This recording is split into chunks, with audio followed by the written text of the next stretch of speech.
로마서 8장 31절에서 39절 말씀입니다. 31절 말씀. 그런즉 이 일에 대하여 우리가 무슨 말 하리요? 만일 하나님이 우리를 위하시면 누가 우리를 대적하리요? 자기 아들을 아끼지 아니하시고 우리 모든 사람을 위하여 내주시니가 어찌 그 아들과 함께 모든 것을 우리에게 주시지 아니하겠느냐? 누가 능히 하나님께서 택하신 자들을 고발하리요? 의롭다 하시니는 하나님이시니 누가 정죄하리요? 죽으실 뿐 아니라 다시 살아나신 이는 그리스도 예수시니 그는 하나님 우편에 계신 자요 우리를 위하여 간구하시는 자신이라. 누가 우리를 그리스도의 사랑에서 끊으리요? 환난이나 곤고나 박해나 기근이나 적신이나 위험이나 칼이랴. 기록된 바 우리가 종일 주를 위하여 죽임을 당하게 되며 도살당할 양같이 여김을 받았나이다 함과 같으니라. 그러나 이 모든 일에 우리를 사랑하시는 이로 말미암아 우리가 넉넉히 이기느니라. 내가 확신하노니 사망이나 생명이나 천사들이나 권세자들이나 현재일이나 장래일이나 능력이나 높음이나 깊음이나 다른 어떤 피조물이라도 우리를 우리 주 그리스도 예수 안에 있는 하나님의 사랑에서 끊을 수 없으리라. 아멘. 하나님께서는 사람들을 위하여 원대하고도 빈틈없는 구원 계획을 가지고 계십니다. 그러므로 우리가 어떤 환경에 처해도 하나님을 신뢰할 수 있습니다. 로마서 8장 29절에서 30절 말씀에 보면 하나님께서는 우리를 미리 아시고 미리 정하시고 정하신 자를 또한 부르시고 부르신 자들을 의롭게 하시고 의롭게 하신 자들을 또한 영화롭게 하셨느니라 라고 밝히고 있습니다. 그래서 우리는 고백할 수 있습니다. 우리가 알거니와 하나님을 사랑하는 자 곧 그 뜻대로 부르심을 입은 자들에게는 모든 것이 합력하여 선을 이루느니라 라고 증거하고 있습니다. 로마서 8장 28절 말씀이지요. 오늘 본문 말씀 로마서 8장 31절 말씀에 보면 하나님이 우리를 위하시면 누가 우리를 대적하리요? 라고 했습니다. 하나님을 대적할 수 있는 존재는 아무도 없습니다. 어려울 때 꼭 이 말씀 기억하시고 이렇게 기도하시기를 바랍니다. 시편 118편 5절 6절 말씀에 보면 내가 고통 중에 여호와께 부르짖었더니 여호와께서 응답하시고 나를 넓은 곳에 세우셨도다. 여호와는 내 편이시라. 내가 두려워하지 아니하리니 사람이 내게 어찌할까? 사람이 내게 어찌할까라는 말은 사람이 나를 어찌할 수 없다는 말이 아니겠습니까? 그러므로 어떠한 어려움이 있어도 하나님께서 우리 편에 계시면 우리는 염려할 것이 없습니다. 여호수아와 갈렙은 이 사실을 믿음으로 깨달았습니다. 민수기 13장 14장에 보면 이스라엘의 12 정탐꾼이 가나안을 탐지했습니다. 가나안 땅에는 견고한 성읍이 있고 키가 큰 아낙 자손들이 살고 있었습니다. 그래서 10 정탐꾼들은 우리가 도저히 가나안 땅에 들어갈 수 없다고 보고했습니다. 우리는 스스로 보기에도 메뚜기 같다고 고백했습니다. 그 보고를 들은 백성들이 밤새도록 소리내어 울었다고 했습니다. 광야에서 머물 수도 없고 앞으로 갈 수도 없으니 할 수 있는 것은 논리적으로 애굽으로 돌아가는 길밖에 없었습니다. 그러나 여호수아와 갈렙은 통탄하며 말했습니다. 민수기 14장 9절 말씀 다만 여호와를 거역하지 말라. 또 그 땅 백성을 두려워하지 말라. 그들은 우리의 먹이라. 그들을 보호하는 자는 그들에게서 떠났고 여호와는 우리와 함께 하시느니라. 그들을 두려워하지 말라. 이렇게 백성들에게 말했습니다. 그런데 이스라엘 백성들은 어떤 선택을 했습니까? 그때 두려워서 가나안으로 올라가지 못했습니다. 그 결과 40년간을 광야에서 헤매며 죽어갔습니다. 여러분 40년간 헤매다가 죽어간 이스라엘 백성을 본받겠습니까? 그렇지 않으면 여호수아와 갈렙을 본받아 용기 있게 사는 삶을 살겠습니까? 원수 마귀는 광야에서 이스라엘 백성들로 하여금 두려워하게 했습니다. 가나안 땅에 사는 아낙 자손들을 두려워하게 함으로써 하나님께 순종하는 삶을 방해했습니다. 그러나 같은 원수 마귀는 말세지마를 살고 있는 우리에게는 우는 사자와 같이 두루다니며 삼킬자를 찾는다고 했습니다. 그런데 마귀의 노력이 수포로 돌아갈 수밖에 없는 이유를 사도 바울은 오늘 본문 말씀에서 분명히 밝히고 있습니다. 아무도 대적할 수 없는 하나님의 사랑을, 아무도 대적할 수 없는 하나님의 구원 계획을 찬양하고 있습니다. 확실히 밝히고 있습니다. 하나님의 구원을, 하나님의 사랑을 아무도 대적할 수 없는 첫째 이유, 32절 말씀에 나옵니다.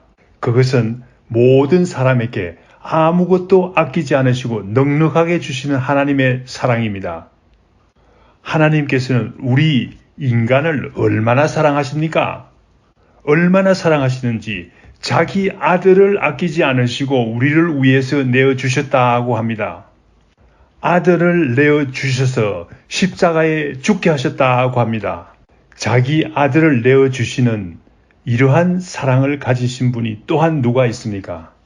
하나님이 세상을 이처럼 사랑하사 독생자를 주셨으니 이는 저를 믿는 자마다 멸망치 않고 영생을 얻게 하려 하심이라. 얼마나 하나님의 귀하며 넉넉한 사랑이십니까? 로마서 8장 32절 말씀, 자기 아들을 아끼지 아니하시고 우리 모든 사람을 위하여 내주시니가 어찌 그 아들과 함께 모든 것을 우리에게 주시지 아니하겠느냐.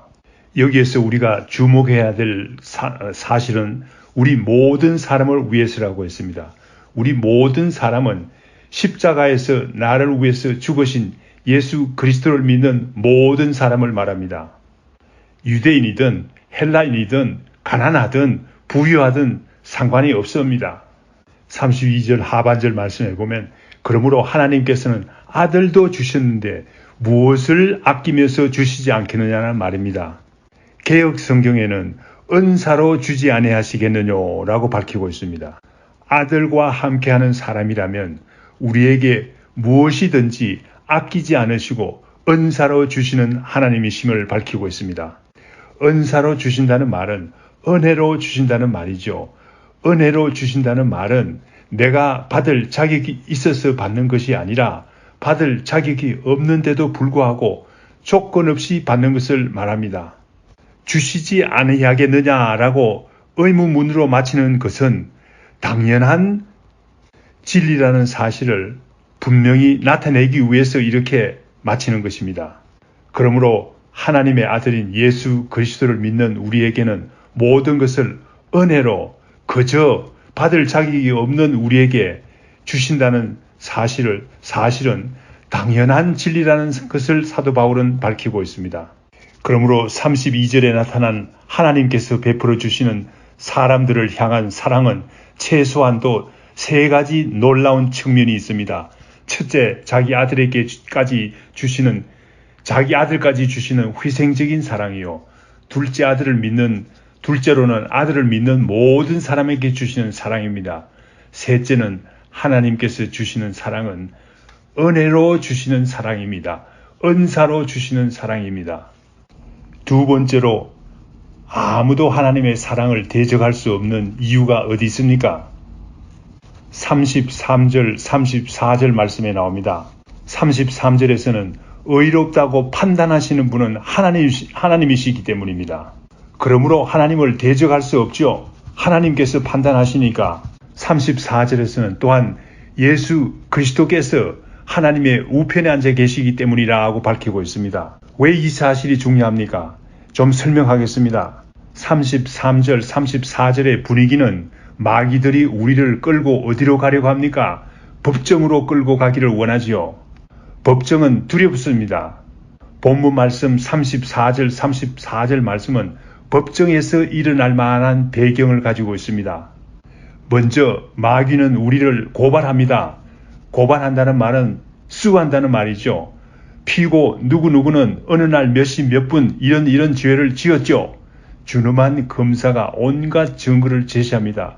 범행의 증거가 되는 사진도 제시하고 목소리가 담긴 녹음 테이프도 제시하고 아마도 요사이 같으면 동영상도 제시하겠죠.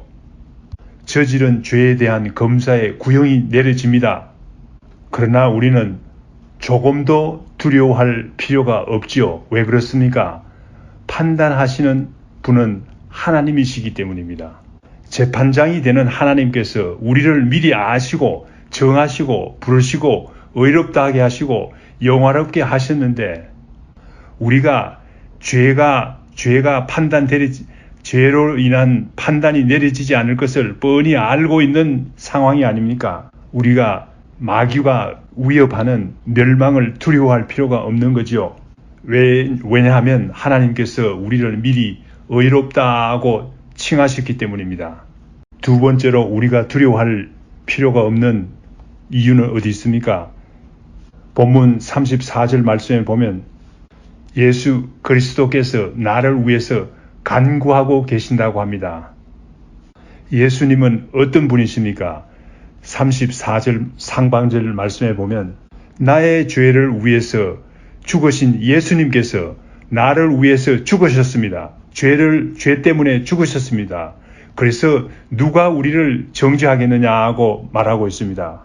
나의 죄를 위해서 세상에 오신 분이, 나를 위해서 죽으신 분이, 그분이 나를 위해서 간구하고 계십니다. 변호하고 계십니다. 그분이 마귀에게 뭐라고 말합니까? 그래, 내 말이 맞아. 죄가 있어.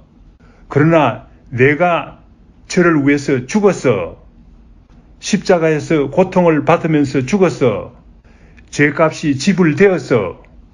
그러므로 아무리 내가 말하는 것은 사실이겠지만 아무런 효력이 없어. 라고 하나님의 우편에 앉아 계시는 분이 예수님께서 그렇게 변호하고 계시는 사실을 우리는 알아야 되겠습니다. 우리가 두려워하지 않아야 될 이유가 무엇이 있습니까? 우리 예수님께서 우리에게 소망을 주시기 위해서 다시 사신 분이 아니십니까? 우리를 위해서 부활을 하셨습니다. 소망을 주시기 위해서 우리를 위해서 부활하셨습니다.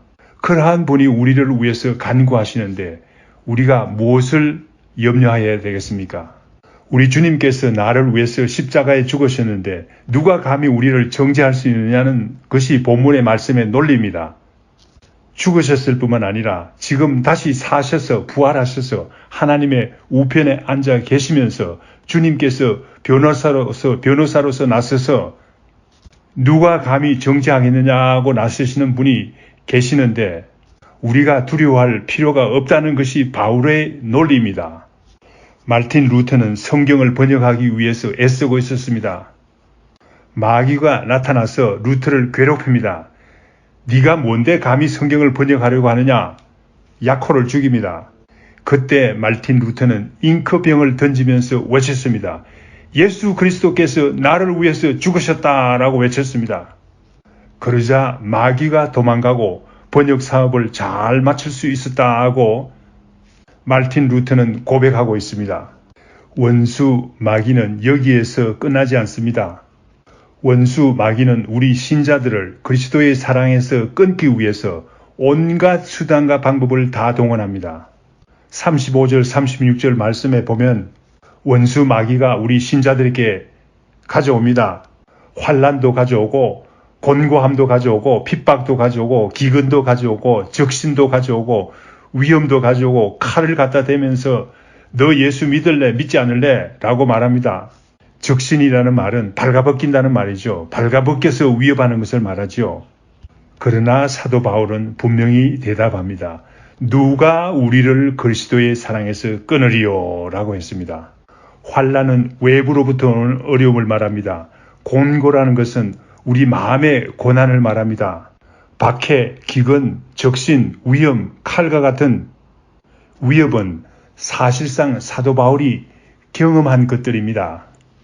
고린도후서 11장 23절에서 28절 말씀에 잘 기록되어 있습니다. 그러나 바울은 이러한 어려움 가운데서도 아무도 자신을 그리스도의 사랑에서 끊을 수 없다는 확신을 가졌던 것입니다. 초대교회 성도님들은 믿음을 지키기 위해서 얼마나 어려움이 많았습니까? 오늘날도 이러한 일이 일어나고 있습니다. 36절 말씀, 우리가 종일 주를 위해서 죽임을 당하게 되며 도살당할 양같이 여김을 받았나이다 함과 같으니라 라고 했습니다. 시편 44편 22절에 나오는 말씀을 인용하셨는데 구약시대에 경건한 성도들이 당하는 고난을 노래한 것입니다. 초대교회 성도들도 이러한 어려움을 많이 겪었습니다. 주님의 말씀을 순종함으로 마치 도살장에 힘없이 끌려가는 양과 같은 어려움을 당했습니다. 그러나 아무도 우리 신자들을 그리스도의 사랑에서 끊을 수 없다고 사도 바울은 증거하고 있습니다. 로마서 8장 35절 말씀은 저에게 개인적으로 남다른 경험이 있는 말씀입니다. 저의 가정의 사진첩에 흑백 사진 한 장이 있었는데 한복을 입은 흰 저고리와 검은 치마를 입은 두 젊은 여성이 있었습니다. 분명한 모습으로 찍은 사진인데 성경책을 가운데 두고 찍은 사진입니다. 그런데 그 아래 부분에 크고 선명하게도 누가 우리를 그리스도의 사랑에서 끊으리요 라는 말씀이 적혀 있었습니다. 그 젊은 여성 중에 한 사람은 저희 어머님이시고 다른 한 사람은 잘 모르지만 남편이 일찍 돌아가신 분인데 교회 일을 헌신적으로 봉사하는 사람이라고만 들었습니다. 그 사진은 저희 아버님이 돌아가시고 곧 찍은 사진이었다고 밝혀졌습니다. 제가 장성한 후에 안 일이지만 어머님이 29세의 과부가 되셨더라고요. 옛날에는 젊어서 과부가 되면 청산과부라고 했습니다. 한국 동란 후에 얼마나 어려웠습니까? 과부가 세 자녀를 두고 얼마나 어려웠겠습니까? 그러나 그 사진은 분명한 모습을 보여주고 있습니다. 누가 우리를 그리스도의 사랑에서 끊으리요 라고 말하시는 어머님의 말씀을 늘 상기시킵니다. 저희 어머님은 그 어려운 가운데서 아무도 그리스도의 사랑에서 우리를 끊을 수 없다는 사실을 저희들에게 분명하고도 똑똑하게 보여주신 분이었습니다. 저희 어머님은 어려운 가운데서 우리 주님 예수 그리스도로 말미암아 모든 어려움을 넉넉히 이기신 분이었습니다. 38절 말씀과 같이 우리를 향한 그리스도의 사랑은 어떤 환경에서도 넉넉합니다. 원수 마귀가 법정에서 우리를 정죄해서 감옥에 넣기 위해서 온갖 증거를 갖다 댑니다. 우리 주님께서는 우리를 위해서 직접 변호하십니다. 그리스도의 사랑에서 우리를 끊기 위해서 온갖 어려움을 가져오지만 우리는 넉넉히 이길 수 있습니다. 왜냐하면 그리스도의 사랑이 너무나 크기 때문입니다. 하나님의 사랑을 아무도 대적할 수 없기 때문입니다. 다 같이 기도하겠습니다. 하나님 감사합니다. 하나님께서는 원대하고도 빈틈없는 구원 계획을 가지고 계신 분이십니다. 우리는 깨닫습니다. 우리를 구원하시기 위해서 넉넉한 사랑을 주셨다는 사실을 깨닫습니다. 자기 아들까지도 아끼지 않으시고 우리를 위해서 주셨습니다. 우리의 지은 죄가 우리를 죽을 수밖에 없게 하지만 그러나 재판장이 바로 우리를 의롭게 하신다는 우리 하나님이시라는 사실을 알게 될 때 우리는 큰 위로를 받습니다. 또한 나를 위해서 십자가에 죽으신 예수 그리스도께서 우리를 위해서 간구하고 있다는 사실에 큰 위로를 받습니다. 어떠한 어려움이 오더라도 우리를 그리스도의 사랑에서 끊을 수 없다는 사실에 감사합니다. 감격합니다. 이 세상에 살면서 너무나 어려운 일들이 많지만은 그러나 우리는 넉넉히 이길 수 있습니다. 왜냐하면 그리스도의 사랑이 너무나 크기 때문입니다. 감사합니다. 예수님 이름으로 기도드립니다. 아멘.